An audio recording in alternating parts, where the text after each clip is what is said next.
Assalamualaikum, nama saya Muhammad Haikal bin Khairul Faiz, nombor metrik S71419, program Sarjana Muda Pengurusan Pemasaran.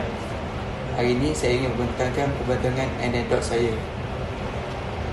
Terdapat 3 anekdot, iaitu yang pertama, mesej yang salah, yang kedua, mikrofon buka tanpa disedari, dan yang ketiga, bergeram di tengah malam. Sebelum kita pergi yang seterusnya, kita pergi kepada masuk anekdot. Anekdot ialah sebuah cerita pendek yang menceritakan peristiwa atau pengalaman yang menarik, lucu, unik atau mengandungi pengajaran. Anekdot biasanya berdasarkan kejadian sebenar dan bertujuan untuk menghiburkan pembaca sambil menyampaikan mesej atau nilai tertentu. Jadi, anekdot yang pertama iaitu mesej yang salah. Ringkasan cerita, situasi. Saya ingin memaklumkan kepada pensyarah bahawa saya akan lewat menghadiri kelas dalam talian. Konflik menarik. Kerana mengantuk dan tergesa-gesa, saya tersalah menghantar mesej kepada kumpulan keluarga. Keadaan menjadi lebih memalukan apabila saya turut menghantar tangkapan layar perbualan keluarga kepada pensyarah secara tidak sengaja. Pengajaran daripada cerita, kesilapan kecil dalam komunikasi boleh menyebabkan salah faham dan rasa malu. Oleh itu, setiap mesej perlu disemak dengan teliti sebelum dihantar, terutamanya dalam urusan rasmi. Seterusnya, anekdot yang kedua, mikrofon terbuka tanpa disedari. Ringkasan cerita, situasi.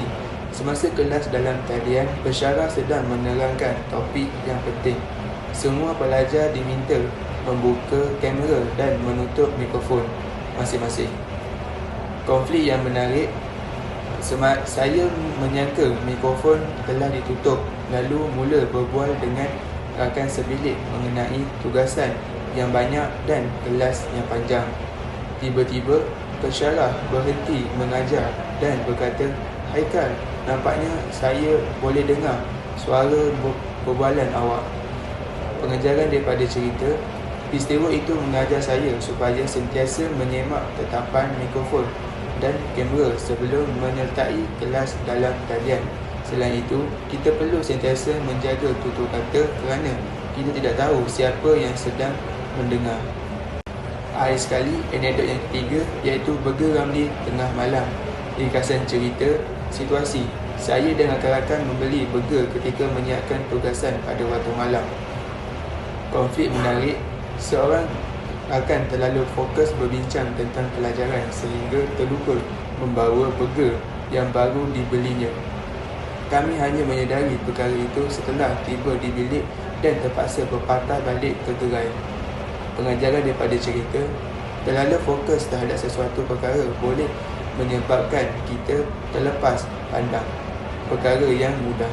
Oleh itu, keseimbangan antara belajar, berehat dan menjaga keperluan diri amat penting untuk mengekalkan fokus. Akhir sekali, untuk potensi anekdot. Anekdot yang paling berpotensi untuk dikembangkan ialah mesej yang salah, iaitu anekdot yang pertama. Ianya kerana anekdot pertama mempunyai plot yang paling lengkap, unsur humor yang paling menonjol dan pengajaran yang paling mudah dikaitkan dengan kehidupan seharian pelajar. Itu sahaja daripada saya. Sekian, terima kasih dan Assalamualaikum.